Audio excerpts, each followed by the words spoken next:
Good evening and welcome to this week's episode of Sunday Night Live, your favorite automotive show where we talk about all things automotive. Front of the store, back of the store, the office upstairs. It doesn't really matter because the better we all do, the better we all do. Because if they have a good experience at my dealership and they go somewhere else, they're expecting a good experience at the other dealership. Oh, Paul, for some reason your video is not showing up. Hey, Paul, Hold on. is your camera out? See you? Uh-oh. Yep, there we go. Technology. Every once in a while, something funny happens with technology, and it's not really funny as in comical, but it's funny as in it doesn't work. Right. So, yeah, so the better we all do and the better experience everybody has, it makes our business that much better. And let's face it, there's no business like the car business. So without any further ado, welcome Paul Machin, my good friend. Hey, Paul, thank you for having me this evening. For a couple of folks that might not know who you are, why don't you tell us a little bit about your background, and then we'll just jump right into it. Certainly. So I'm a 30-plus year veteran of the automotive industry. I know I don't look it, but I am. It's all I've ever done, right? So I feel like I was born into this. And my mentors in the business are some of the giants in the industry today. And so I've had the benefit of being a part of some thought-provoking industry leaders like Saturn. When Saturn came out, I ran Saturn locations for close to 7 years. Then I was recruited by CarMax and did that for 5 years. Back when CarMax only had 4 locations, I opened up the 4th one. All right, ran that for 5 years, and I remember all my general manager friends all up and down Dealer Row kept saying, "You're going out of business. There's no way you keep doing what you're doing. You know, you're going to suck." And today, that same Saturn CarMax location is selling over 1,000 vehicles a month, pre-owned. I mean, so apparently their predictions went wrong. And then I was very fortunate to be recruited by DealerTrack. And DealerTrack brought me on when I was employee number 56, ran the eastern half of the country for them. And almost 13 years later, just an incredible run with them. But and it allowed me to meet some phenomenal people, not just at dealers, but in the software side of the business and the lending side of the business.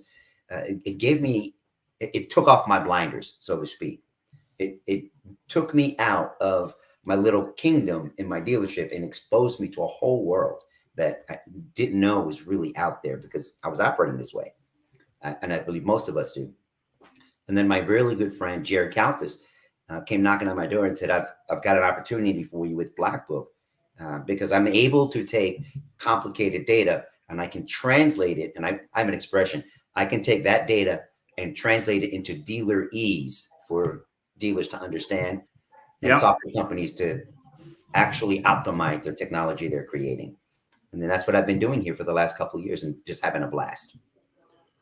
Well, it's an interesting story because to your point of you meet a lot of people that kind of give you so much more knowledge than you would ever have just working in a store. And I don't mean as in just working in a store, but it just opens you up. I worked in a store for, decades.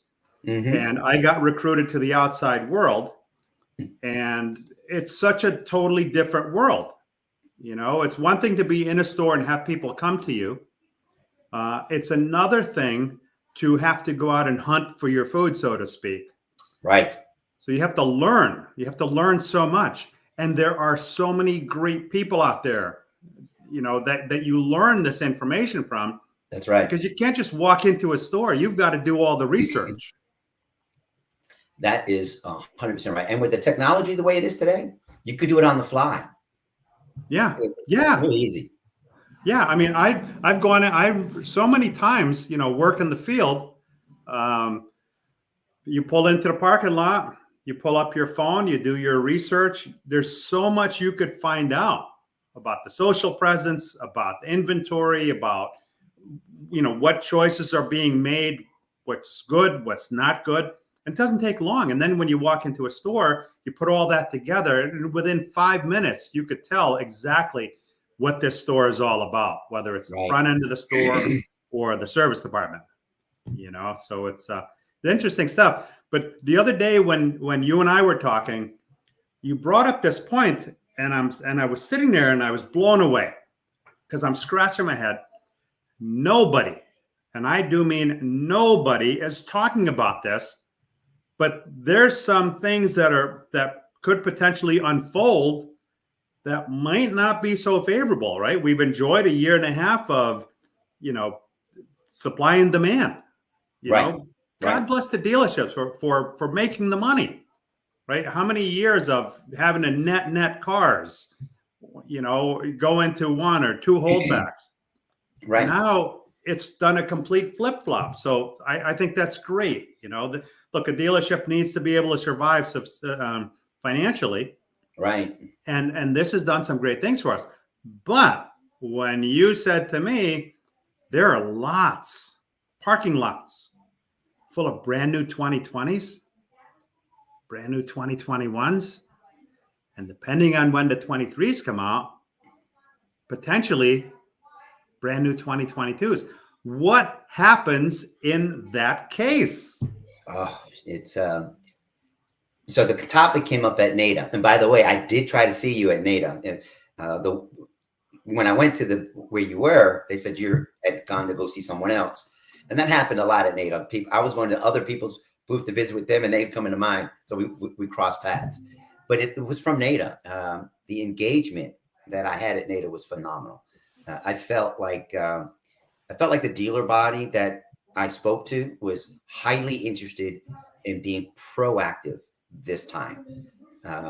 Typically, the questions and responses I get is, my buddy's doing this. I want to learn more about what you're doing.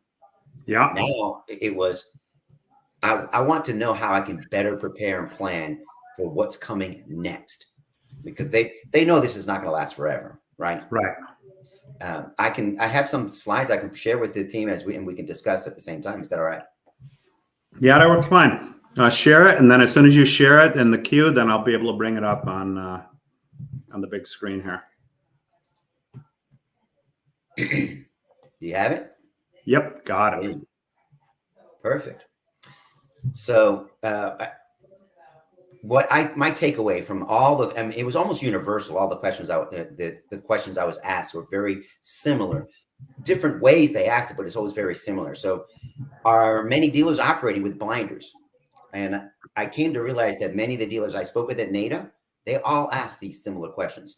Like number one was, I am making so much money now due to the market. When will new and used inventory return, and when will prices stabilize? I'm sure you hear that too, don't you, Paul? Yeah. So I wanted to understand better what is the seller's market. No joke. Dealer walks away from me. I pull out my phone. I wanted to make sure I understood the definition of a seller's market to the letter. And it came out, seller's market is a market condition that is characterized, now get this, by a shortage of goods that are available for sale, resulting in the pricing power for the seller.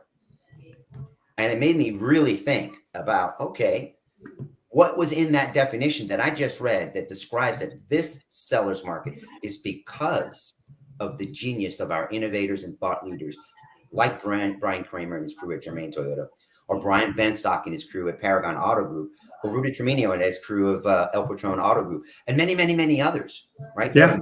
They, alongside many great disruptive leaders, Paul, in the automotive industry, those guys aren't operating with blinders on. As the image I'm sharing with you, racehorses doesn't really, if you look close, you can see the racehorses has the blinders on. So they can only look in one direction, and they just run straight to it, regardless of any dangers or distractions that might be out there. I believe that the challenge we have to deal with today is we've got to take off those blinders. And you and I both know, we know a lot of dealers that believe they're operating a good business, and they're really not. They're just there. They got the location, they got the shingle, they got the lenders, and they may or may not have the inventory. They're riding a wave. They're like a surfer riding a wave. And guess what's going to happen? That wave's going to crash. When that wave crashes, they're going to find out they're not operating like they should be. Does that make sense? Yeah, absolutely. Yeah. The second question that was most commonly asked was even more telling. And it was, when do you think the market will expire, or will it just continue? So I said, let me share a story. And I wanted to illustrate that. I kept this image on my phone. Let me see if I can, let me know if it changes over. Yeah. Uh-oh. Looks like we got us. There we go. So this is a recent image, and I kept it on my phone. So every time I was asked this question, and I would build up to it, I would say, "Well, let me ask you a question." Pull up my phone, and I would show it to the dealer I was talking to, and I said, "What's your plan for this? What's your contingency plan?" And they would say, "What do you mean?" I said, "Brother, there's 15,000 Ford Broncos sitting in a storage lot in somewhere in this country. I didn't want to say where, because of lack of chips. And the chips they were missing were the chips that they needed to keep the vehicle safe, Right. safety equipment, right? That was reported in February this past year. Toyota, just 4 days ago, Toyota Motor just said that their total lost production for March from an earthquake and the chip shortage and COVID and cyber attack, they're estimating at 50,000 units, right? During the summer of 2021, we all read articles and we watched news clips of the tens of thousands of new vehicles that were grounded until chips were coming in. Today, it's pretty silent. Not much is said now about the ongoing pileup of new vehicle inventory or the challenging of the sourcing materials required to build a vehicle. Materials like neon, magnesium, and other precious metals and gases and minerals needed for the production of new vehicles. So let me ask you a question. Do you know what neon's used for in the production of new vehicles? Tell me. Neon is the gas that is used for the laser that is used to produce the etching that goes onto the chips. Something so minute is having such a drastic impact on us. Now I'm going to ask you another question. Where do you think that 50% of the world's supply of neon comes from? I'm thinking it's not here. It's not here. The Ukraine. Think about that. I mean, 50%. As I call a couple weeks ago in a vlog, I talked about barring black swan events like another war or major catastrophe, like an earthquake that Toyota just had 4 days ago. Barring those black swan events, we should have a really strong, robust year. But now here's another event that, through no fault of anyone's problem, that's stymieing the production of new vehicles, or new vehicles are still being produced but lacking components that are needed to complete the production for vehicle sales. So now we start to build this picture like it's a lot worse than what we saw. I spoke with Jason Rice last week. I believe I told you. He was at a dealership and he watched a 2021 brand new 21 new Ford being delivered in a showroom, and the dealer told him that was an 8-month order. I spoke to several of my dealer buddies, and many of them told me that 8-9 months later, they were calling these customers back to come pick up their new cars. They had already bought a pre-owned vehicle instead of, or a like new car, instead of waiting for the one they came in. And got me thinking. I said, why? What was the most common answer you received when customers told you? You want to take a guess what it was? They didn't want to wait, or was it the pricing? It was the parts to repair their trade, the vehicle that they had. They saw that their service, their potential repair bill was a 25 to 35% increase in repairs. And that's from an article about local auto shops prepare for impact of supply issues. And that supported what I was hearing from my dealer buddies. Their customers were telling them, that the challenges they have. So what are we to do when brand new 2020, 2021s, 2022s, mind you, Jason Rice said it was a 2021 being delivered in March 2022, brand new. And the customer's long gone. Right. And then in 2023, when the supply chain's supposed to resolve itself, that's what I'm hearing. We have now, you got brand new 2023s hitting a lot, brand new 2022s hitting a lot, and brand new 2021s hitting the lot. So what's the dealer to do? How do they plan for the future? Which was a question that I was asked. IHS Market, automotive analysts, they wrote they're cautiously optimistic that 2021 saw the worst of the inventory crisis, but chip shortages and other supply chain disruptions are expected to continue to a lesser degree, sans a black swan event like a war or Right. other environmental catastrophe. We've already had two, and it's the third month of the year. Global chip shortage. Consumer Reports wrote, global chip shortages are making it tough to buy certain types of cars, and which is pretty interesting when you read that Consumer Reports is putting that out there. They're basically telling consumers, if you don't need to buy a vehicle today, don't. Hold out and wait until the market gets better. And it flips from a seller's market to a buyer's market. A lot of people have done that, and a lot of people have bought out their leases at the end. I mean, we did the same thing. Our Outback lease was coming due. You know what? I called the bank. What's my payoff? Sent them a check. 2 weeks later, the title shows up because I know that car itself, if I had to buy one used, would be thousands of dollars more. Mm-hmm. And if I had to buy a new one, I'm paying over sticker. I just inherently have a problem with paying anywhere close to sticker, much less over sticker. So I don't really need a car. I work from home, so it's not like I need to go to a lot of places. So we just bought the cars. We service them at the dealer and at a local garage, whatever they need, when they need it. Right. So we don't really need to buy a car. And I'm hearing and talking to a lot of people that there are others in that same situation. Absolutely. I'm one too. Yeah, I did an analysis for one of the large dealer groups in the country. They asked me to check out their website, how is the display working from my perspective for their data that they use from us. After I did my appraisal, I was like, let me check out my other partners and see how they're doing. So I did 7 partners that use our data, and I ran my vehicle as an appraisal through their system. And I did 5 others that I'm still in discussions with. The range difference in selling my vehicle was about $1,000 difference between the 7 that were our partners. The 5 that were not, I mean, the lowest number I received was almost $10,000 less than the high that I was receiving. I mean, just think about that spread, right?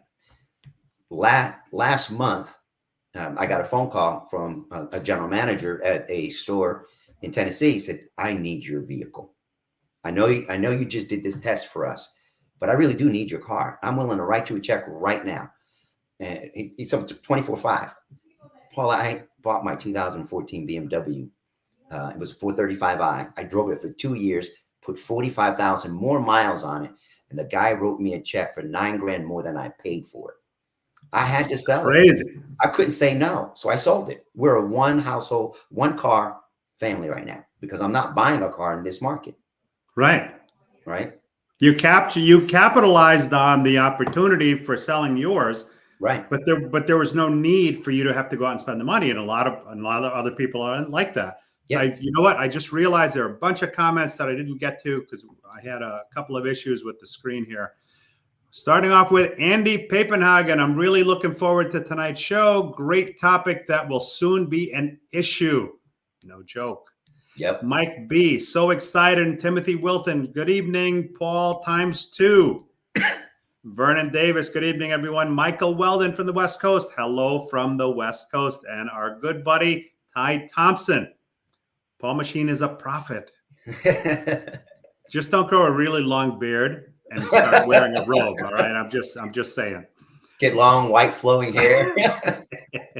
Mark Williamson, howdy. And Andy Papenhagen says, I'm really looking forward. Oh, you know what? Some of the comments came through twice.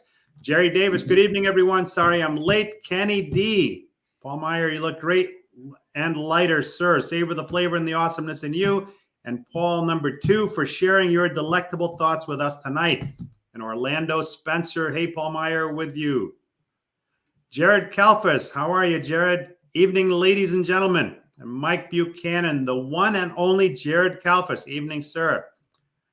Orlando. So that's a very good question there, Paul. The challenge here is that prices are increasing, and at some point, price will increase greater than the consumer can buy, and therefore, all the excess supply will be evident. What will happen is that prices have to fall and profit will have to reduce, and some dealerships will experience losses in order to clear the market of excess capacity. Inflation and lowering of real income is going to have a big impact on the industry, unfortunately. Now, you know what's interesting is that pricing, it's a domino effect. Right. Okay. So Orlando talks about they're just going to price itself out of the market, but it's kind of a triple whammy, because and this is going to involve a lot more than the dealerships. The OEMs are going to have to pony up some money here, right? Because there's going to be a lot of dealerships that have cars coming in that, what's the 2023 worth? For years, we've been trying to contain pricing, right? Not go too crazy on the retail end of it, but somehow the wholesale end of it keeps creeping up year after year, so that the margins are not only compressed by the consumer, but also compressed by the OEM. I mean, let's just call a spade a spade. Right. So now you got a 2023 that's X amount of dollars. The 2022 at sticker is not that much difference. However, if I'm a consumer, am I going to pay the same for a 2022 that I'm paying for 23? Not likely. No. And then add in the brand new 2021. Am I going to pay the same for a 2021 that I could pay for a 2022 or a 2023? Mm-hmm. Not likely. And then take it one year further. So in my opinion, the OEMs are going to have to pony up a lot of money in trunk money, whatever you want to call it, to make this palatable, right? But we all know the OEM giveth and the OEM taketh away. So nobody's going to give you something without making some kind of adjustment on the other end, and then take it even one step further. Now you have all these you're probably not going to have a lot of inventory on used cars, so that's the good thing. But the values of the used cars, again, it's all a domino effect. Each piece that hits, it's going to knock the other one down. I don't even know where to go with it. There's so much to unpack in that. Oh yeah, and that's right now. It's I love Brian. When you and Brian were talking a couple weekends ago about his enterprise, his metaverse. By the way, did you know he's the very first dealer in the nation to sell a vehicle completely through the metaverse? Yes, that's incredible. Incredible. Talk about technology changing everything. So I'm excited. I don't take this as doom and gloom. I see the potential for some incredible opportunities to improve our business. And looking at the three giants I just mentioned to you, what they're doing, that's just going to multiply, right? It will increase as more and more dealers think and realize I've got to do something more than what I've been doing. I got to take off my blinders. I got to get off this surfboard because it's getting ready to crash, right? So to give you a sense of Orlando, when he said used vehicle payments are being priced out or becoming unaffordable. So the next few slides I'm going to share just exactly what he was suggesting.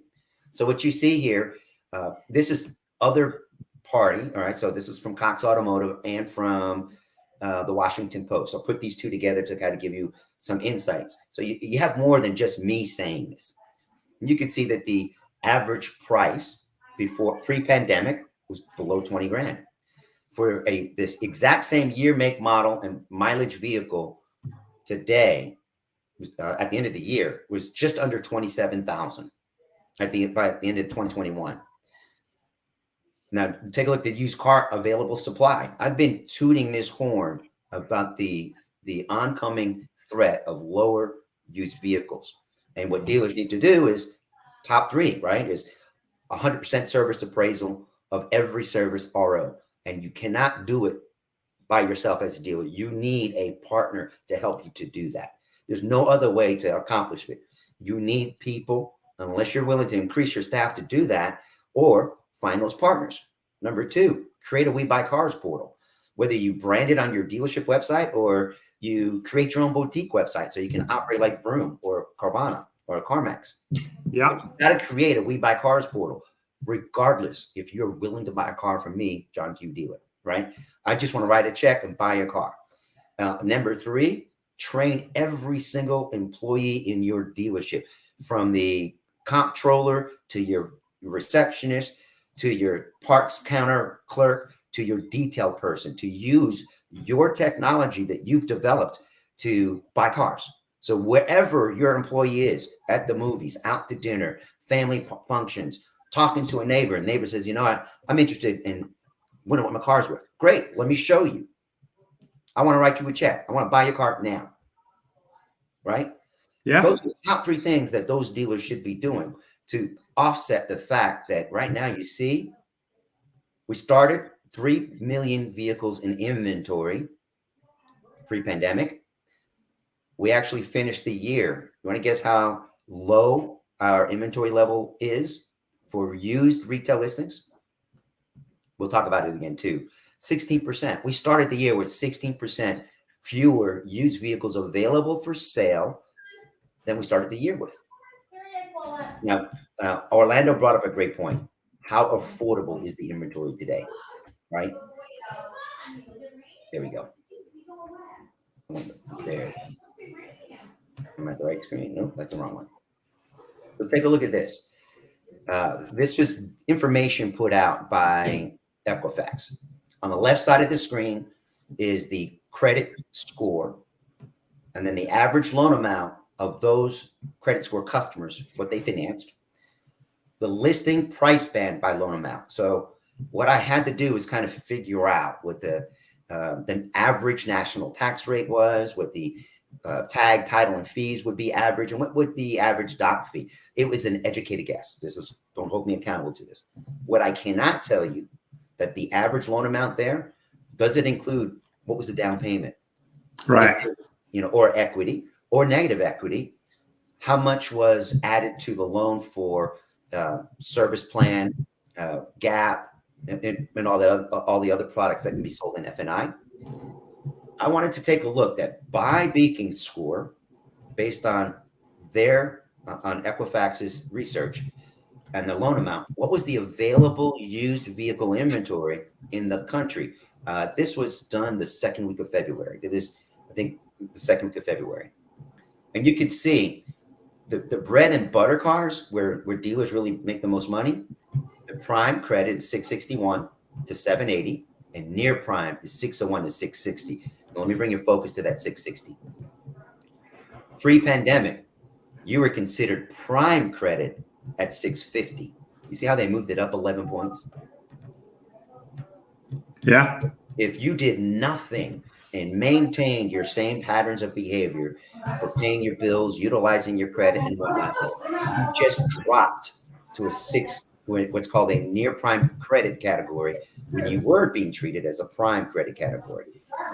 And that's just the lenders trying to figure out this topsy-turvy credit market we have. The challenge we have is the subprime and the deep subprime. We left 2021 with the lowest penetration of subprime and deep subprime consumers as a part of all finance customers. The lowest since it's been tracked since 1982. That means that the lenders have been pulling back and the consumers in that price category also can't afford those payments on the approval. So Orlando's 100% right. It is happening. When you take a look at these total loan listings here, Paula, check this out. Pretty consistent. You got 180,000 vehicles in the super prime category. Yeah. The most volume vehicles is in the prime and near prime. We entered 2022 with the average payment. Thank you. You want to guess what the average payment was? 500. $520. $520. A tremendous increase year over year. Tremendous increase. So obviously, when I heard that number, I was like, okay, I wonder what the average interest rate is by Beacon Score. I wonder what the average term is by Beacon Score, and the rate that they paid. I wanted to understand what the average down payment would be, and overall payments by Beacon Score range. And what you'll notice here is that when I did this, you see the range in payments now from 439 to 476, and the amount financed between subprime and deep subprime is not too far apart.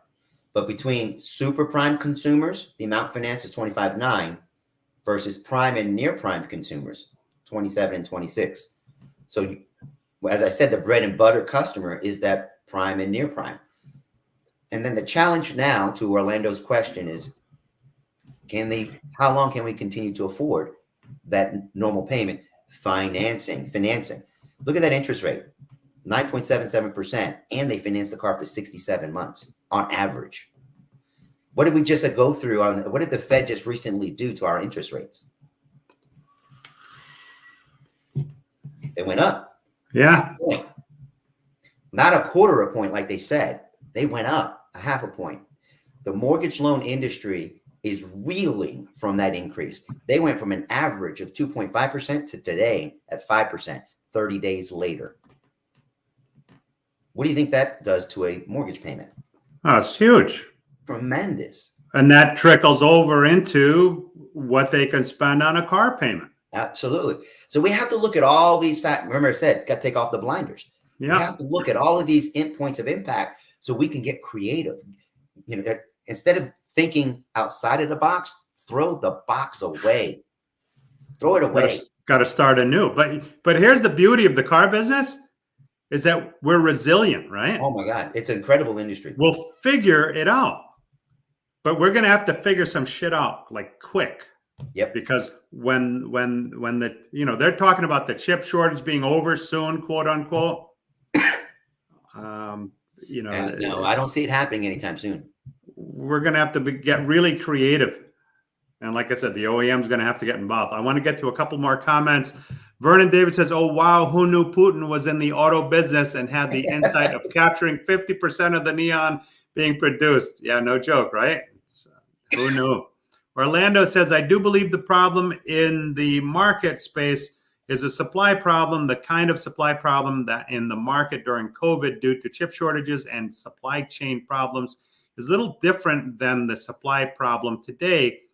That supply problem was geared primarily around not having enough vehicles getting out there. Now the supply problem is an oversupply that is not yet visible to the entire market space, i.e., those cars sitting in parking lots. The chip shortages is still a factor, and with the war in Ukraine shortening that's a total unknown there as to how long or how bad and exactly what's going to happen there. We got Robert Allen Carvel. Good evening, everyone. And Steve Apicella. Our industry is great on our industry, as great as it is. It's primarily focused on short-term cycles, rarely looking beyond the challenges and opportunities of today. Paul Machin and Paul Meijer are intelligently casting a spotlight on the realities that exist beyond today. Mm-hmm. Leaders are delivering and planning for what's next, while their lesser competitors still contemplating what's now. I love how Steve puts that. 100%. The roadmap to the future isn't entirely a mystery. The economic signals are there. There are other lesser known, and then it cuts off the message. So I'm sorry, I don't see all of it. Vernon David says, I'm seriously considering selling my F-150 and waiting it out. Mm-hmm. Earl Sticks Brown, greetings all, great insights, appreciate industry forecasts. And Robert Allen Carvel says, heading to Detroit tomorrow for CSI Scores meeting. Very important when it comes down to the customer experience. This meeting is about retention and service selling the 2, 3, and 4th car. We need sales to stay in business. Mm-hmm. And I think LinkedIn user is probably Lamont, says hello all. Lamont. Steve, Robert, spot on. Customer experience and engagement are critical before and after the sale to earn the recurring customer and the next vehicle trade-in/sale. Beyond the one-time transaction, actions and processes speak louder than words to accomplish it. That's right. Oh, Robert says a lot of feedback. Is anybody else experiencing feedback? What's all the background noise? You know what it was? For a short moment there, the second speaker was on, but I disabled that. So sorry about that.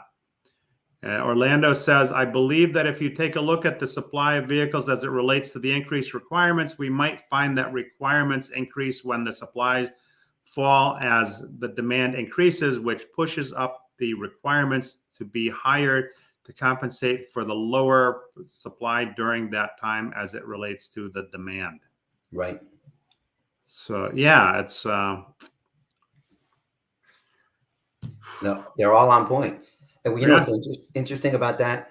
What Robert said, he's 100% right. You're right. So, Robert, you should ask when you're in that meeting, are there any plans to, as a franchise dealer, to aggressively pursue those 6+ model year older vehicles? So, Paul, how many vehicles are on the road today or in operation? I can't tell you. Approximately 280 million used vehicles on the road. And what they say now is about half of them are 12 years of age, average. Yes. 12 years of age, right? So franchise dealers have been so focused, those blinders on, right? Chasing the service for the 1 to 6-year-old cars, when they really should be focused on year 7, 8, 9, 10, 11, and 12. It's huge opportunity. Oh, it's incredible. But it's going to require some creativity because we're not really used to going after that market. That's the aftermarket market, right? So there are definite things we can do. Like I've talked to some people, variable rate on labor, right? The person that's got a 3-year-old car can probably spend more than the person that's got a 12-year-old car. Right. And then there are some stores that I'm talking to that are doing just that. They've got a different labor rate for the older cars, and some of them are using aftermarket parts. Now, it's not the same as your OEM quality part, no question. But when it comes right down to it, and this is something that the reality really has to hit you smack in the face. If your choice is offer them what they're comfortable with, or don't capture that business, for most people, that becomes an easy decision. Yep, that's 100% right. So here's I was talking to some dealers at NADA, and when I mentioned that, they're like, so how do you see us going after that market? I said, well, first of all, you need to get back your market share from all those independent service shops that are around you. I'd be willing to guarantee if you did an honest assessment, you'll find that there's about 10 independent service repair shops within 10 miles of your location. Not by accident. Yeah, that's not by accident. You're 100%. It's not by accident. By design. Right. So they're scooping up what you're not willing to take, and they're making some massive profits. Yeah. You're making good money now, and you need to continue making gross. You need to figure out how to start servicing and providing and caring for those 6 to 12-year-old vehicles. You'll do 3 things when you do that. First one is you'll recapture that business for your service department, and you'll keep your business running. Number 2 is you start to develop a quality experience for that consumer who's in that 6 to 12-year-old car, and they start to develop trust with your business. You know what happens when you get trust? It keeps coming back. They come back for everything. That's the beauty of it, especially in the repair business. That's right. So that's to Robert Cavalli's point. I want to sell that 2nd, 3rd, and 4th vehicle to that customer. Well, if you're not providing the quality service that is expected for that 6 to 12-year-old car, you won't get those consumers. They're going to the regular service department, the independent service department. And since there's no loyalty to your franchise dealership, they'll buy the next new vehicle, whatever fits their whim, whatever is their fancy. Wherever, because now they expect the car to be dropped off, or they don't mind traveling an hour or 2 or more to go get one if the price is right. So my suggestions on that is, I said, you need to spend some time you need to figure out what the average pricing is from independent shops, not your other franchise dealer down the road, right? You want to compare what your pricing is to all the independent stores, and you're going to offer better quality, so you can also ramp up a little bit better pricing. Number two, if you're fortunate enough that you are operating at 100% plus efficiency, right? Service absorption. If you're but how many people are really doing that? That's why I said if you're fortunate enough, right? I think the average now, the last number I heard is like 70% service absorption. I don't know if that's accurate. It was a couple months ago that I heard that number, but I think that's the average across the country for a franchise dealer, which is still fairly good, right? You don't need to sell that many new and used cars and finance them to make a profit at 70%. Ideally, it's 100+%. So if you're a dealer operating at 100+%, you've pretty much maxed out your service department 9 to 5 or 8 to 5 or 7 to 5, whatever your hours are, right? Yeah. So a couple dealers looked at me like, so what do you think I should do? I said, what's wrong with second shift? How about third shift? Yeah. Split shifts, go around the clock, right? Drop off and pick up. That's correct. And that's where I love what you just said, right? That's where you have to get into that concierge service type of mindset. So let's take a look back at the credit scores here.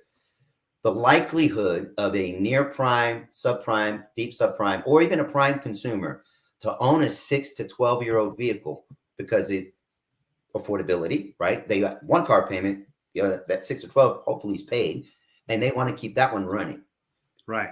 They have to keep that one running because they can't afford to buy a new one. That's correct. Many of these people pre-pandemic were really good payers in the prime and near prime category. Even in some of the subprime, the delinquencies on the subprime rate were not really that high pre-pandemic. They skyrocketed afterwards because most of these people are in the service industry. Yeah. And I'm talking police force, nurses, school teachers, restaurateurs, cleaning services, and many of them work night. Yeah. So second shift with concierge service and pickup would be phenomenal for that business. Would be phenomenal. And the dealers game changer. Oh, it's a game changer. And you take it one step further with your appraisal, right? Right. There's no reason why you couldn't do that. Right. So it was funny that this one deal looked at me. He was, say that again. Second shift. Can that really? I said, are you kidding me? People are doing it now. Yeah, my CarMax run. It was 24 hours a day for service. 24 hours a day. And right now, I know Brian Benstock is doing that now. He's been doing it for quite some time. I think he said like 2 months ago, I heard him say he did like 7,000 ROs in a month. It just staggering when you think about it. Yeah. And anytime anyone, no matter what kind of car it is, because of the quality of service and the experience he's delivering, he's servicing every vehicle in that customer's driveway. And he has first right to pick. I want to write you a check for that car. I'll write you a check. Cherry pick them. Right. Cherry pick them because he's earned that right. That's right. That's right. If I'm at home, I'm sleeping, and my car is being serviced while I'm sleeping, and it's going to be back to me by the morning, or if I'm working a second shift job somewhere on location and he's picking up my car and bringing it back, pretty much anything that guy says to me, I'm going to buy into because he's made my life easier. You know, I always use Amazon as an example. They're here almost every day, bringing multiple packages. Why? Because it's convenient. You can't imagine how easy it is. I had a light in the bathroom.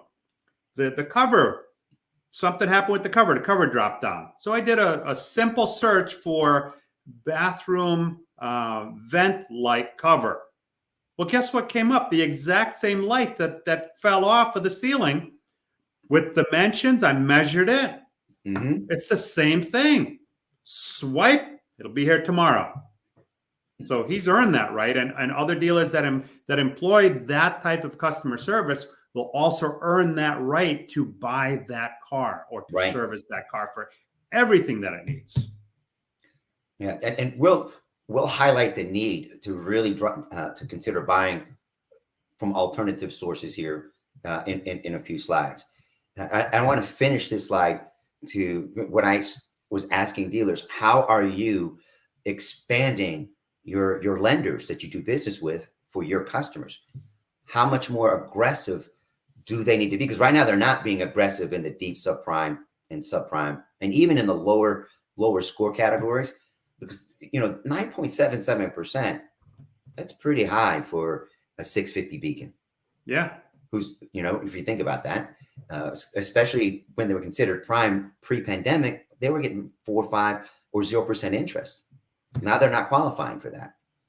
So I encourage, find what I call the fintech startups. They are breaking a 100-plus-year-old banking model. They're destroying it. They're not just looking at a payment history. They're taking all kinds of alternative data sources, like if you rent, how well did you pay your rent? Because you're paying rent pretty close to what a mortgage would be. And if you're a good rent payer, that should be counted towards your credit score. How about your utility bills and your cell phone bill or other kinds of payments that you have to make on a monthly basis, right? There are some fintech startups that are trying to go after the unbanked. The unbanked would be the subprime to deep subprime. That's why they go to buy here, pay here dealerships in many cases. And there's check cashing places. Those are unbanked consumers. You get the right kind of fintech startup that's creating a program that takes care of the unbanked, and you're the dealer who provides that, you'll be the one that's making the money. Yeah. Let's back up a quick second. I want to make sure I mention this about the service, right? That servicing a 6 to 12-year-old vehicle, you get a customer who's got an 8-year-old car in your service department, and you've got you've assessed the car's worth $5,000, and now you got to hit them with a $5,000 service RO. Which one are they going? Which one would they do? If you have the right partner, and I have a few of these that are my partners that have created programs to do what I call service assistance plan payments, right? Almost everyone is approved up to $5,000, and it's a virtual credit card, gets downloaded into the dealer's account that you could use to pay for the service, or even better still, as I did when I was running my stores. If you want to sell me your car, I'll write you a check for your vehicle or trade your car at this number, and we'll take that down payment money you have and use it to buy a like new used or a new. That's a strong strategy to consider moving forward. But you got to get outside, and you got to train your service people and your parts people to have those discussions with people. And the training, I mean, the software does most of the work, right? It does. I believe it's kind of been a control issue. There's no other way to put it, because so many years of no, there's only this person that can look at the car. The customer comes in, you grab the keys, you toss the keys to the buyer, a copy of the registration and insurance card, and the salesperson's not out of the game. What happened to the walking the trade with the customer? Right. That's a valuable tool. Look, buying cars, in today's day and age with the technology, it's not rocket science. I hate to say it, but anybody can look over a car. You can see condition, the angle that you're looking at it. There's paint meters, there's Carfax, there's auto check. There's so many tools today that there's no reason why everybody can't be trained in order to do it. So that, as you were saying, Paul, you're at a family function, a barbecue. What do people talk about? They talk about real estate. They talk about cars. Right. They love it.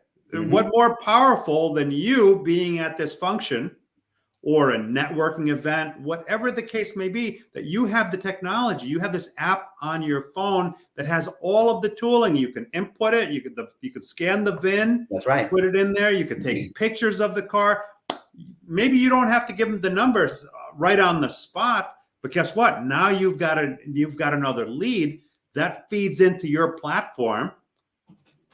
I mean, there's so many possibilities. So there's another question that I was asked often from dealers at NADA. Oh, we can't do that. And my You won't do that. why not? Why not? And a lot of stumbling. Brian Kramer loves when he does that to it with his group. And he says that there's no bad idea. Let's figure Right. out what we need to do, not what we must do because we've always done it this way. Yeah. Right. So that's perfect. The last two things about finding a good lender, you want to find a lender who's offering used vehicle leasing too. And I have a few partners that are offering some incredibly strong leases on pre-owned inventory. Going back to Orlando's point about affordability, Yeah. a used vehicle lease can be affordable if you're with the right Absolutely. lender. Mhm. That's the trick, with the right lender that's not looking to tie you up and put you in a box and bury you. Right. So now that I've built that story and the case for all the things that dealers and the exciting part is that in the transportation side of the vertical that Ty Thompson's in, there's a lot of business getting ready to hit that vertical of the industry. So this looks at our wholesale weekly price index week over week. And so you can see the top of the red line. Actually, you see right here? Yeah. That's what we finished the year with, right? 151% wholesale price increase. So when we started the year, where it says 1, the green line, it doesn't mean that we just forgot the 51% increase. The 1 is at 151%. So this slight decline that we experienced for the first 7 weeks, you could see. Yeah. And then you see how drastic 8, 9, 10, and 11, big swings in wholesale pricing. If you remember, early in the summer, we made pricing adjustments based on the market demand for higher mileage, edgier units with shaky Carfax or auto checks. The reason why we made those adjustments is because dealers were still paying up. They were no longer bidding rough valuations for those vehicles. They were bidding average, in some cases clean, for a rough car. So we made adjustments to match the market. Early summer, we've made adjustments to go back to what the market is doing today. So I'm hearing, I've had dealers say, I don't understand how the market can change so quickly. Well, it's kind of like the stock market if you pay attention to it. Pretty much. Yeah. Right. So despite the magnitude of the declines that we're seeing compared to recent weeks, the average rate of weekly decline is, we're still about 140 some odd percent. That's still high, right? If you think about it, we're still high. Now, the good news is that the market is slowing down. We do think that the valuations could spike again because of all the things we've been talking about. We still may see a high demand with low supply. We still may see that. Again, barring a black swan event, we should have a really good year because I'm not concerned about the trends. Have you ever? Are you familiar with a book called The Fourth Turning? I've heard it. I've not read it. And phenomenal reading. It's actually a research book. So these two guys, they went back to the 1500s and wanted to understand every 20-year period, every generation, what was the social behaviors and characters of the society at that time, and what was the economic opportunity at the same time, and match those up. And they found 5 consistent periods over the last 200 plus years, 250 plus years, if you think about that. Actually, half a millennia is how far back they went. And they came up with this phrase to kind of explain this is the cycle we're in. So shortly after World War II, we had hard times, right? I mean, during World War II, it was kind of hard times. So hard times create strong people. Strong people create good times. Good times create weak people, and weak people create bad times. I've seen several posts specifically around that. Right.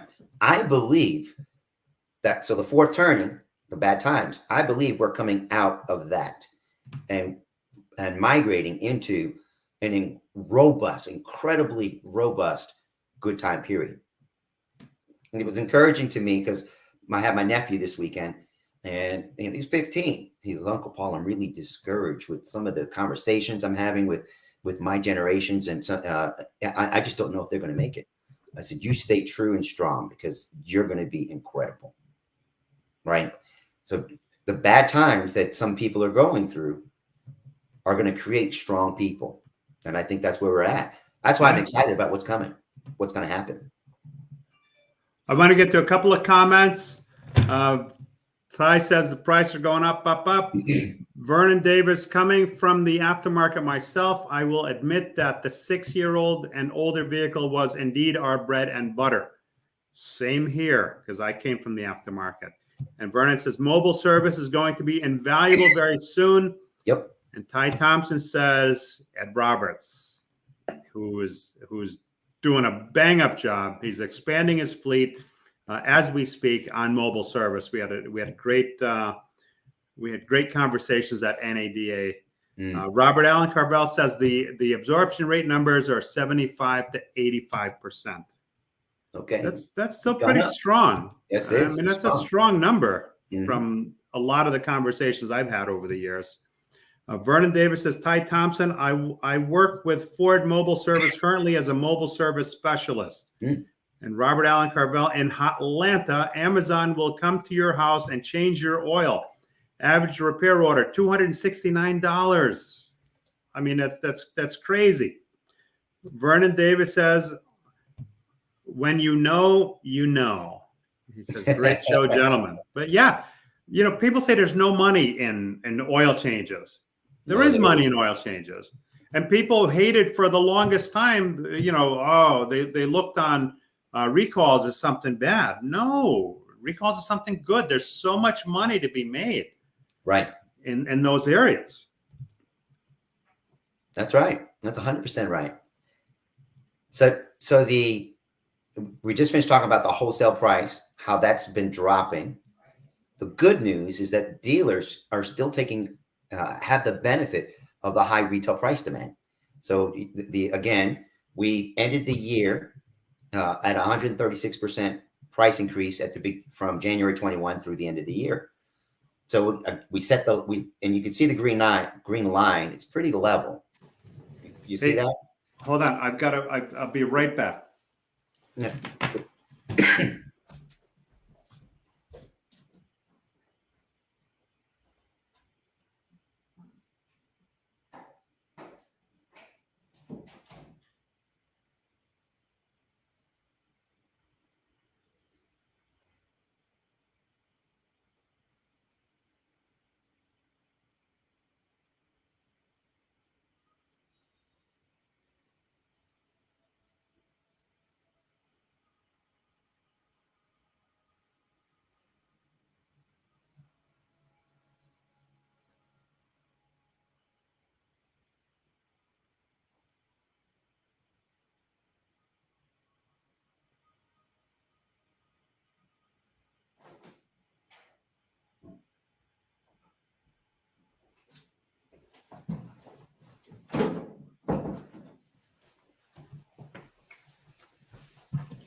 Welcome back, sir. Sorry about that. Crisis averted.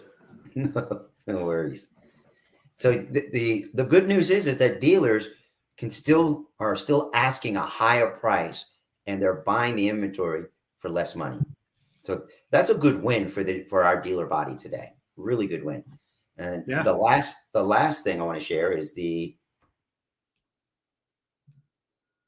remember I talked about that you got to find better sources, right, to buy vehicles. This right here, this green line. We entered 2022 at 16% fewer listings nationally. We're pretty stable. It's been pretty consistent, about 2 or 3 points different. So we may have 14% or 13% fewer listings than we did last year.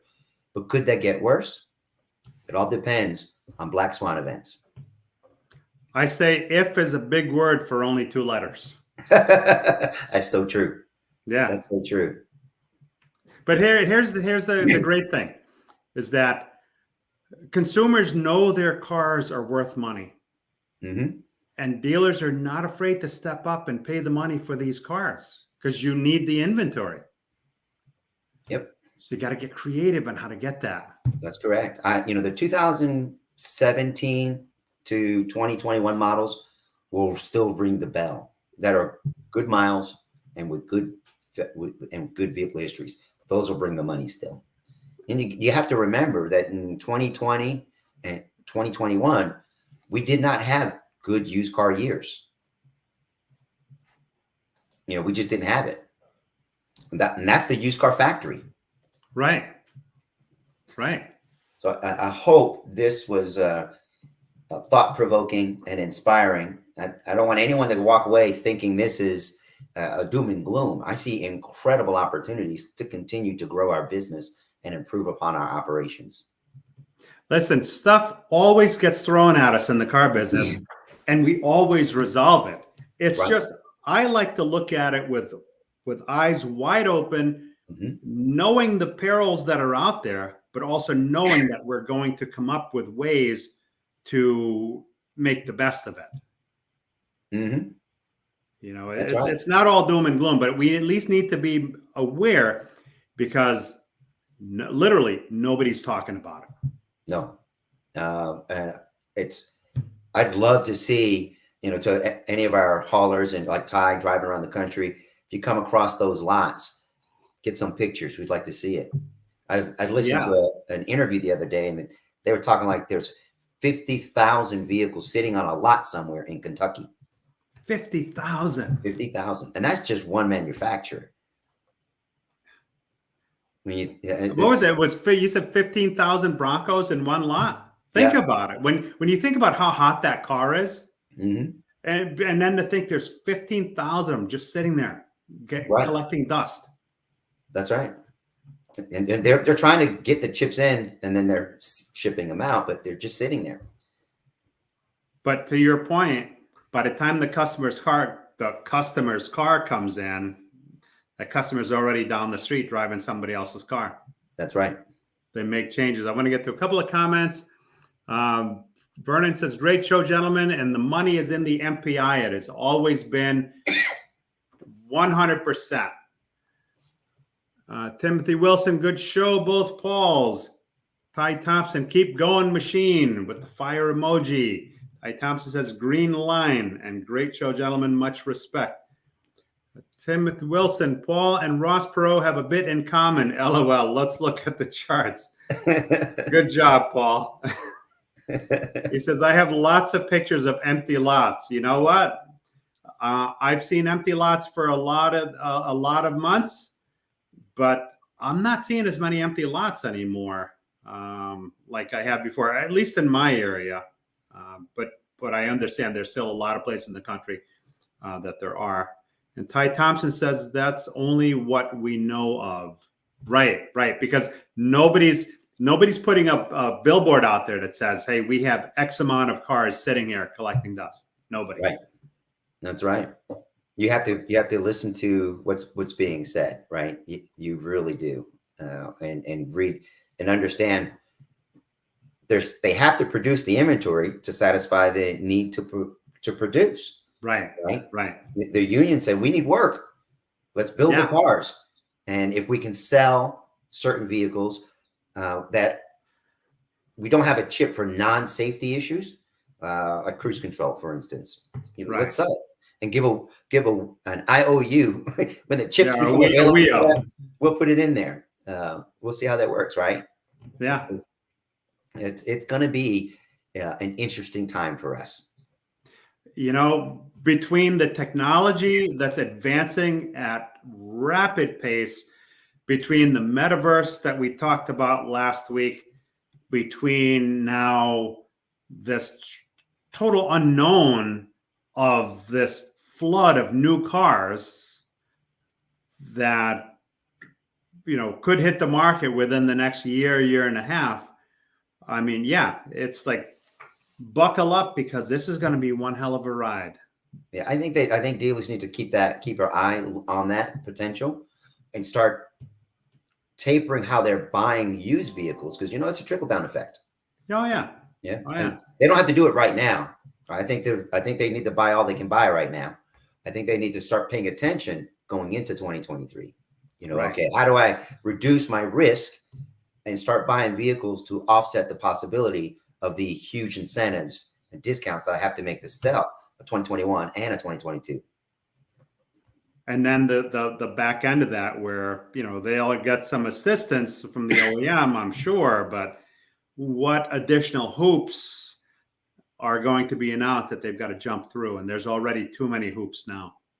That's So, right. Paul, I want to thank you very much for coming on, sharing this information. This is valuable stuff, and I hope it starts the dialogue, because as you said, we can't keep the blinders on because it's coming.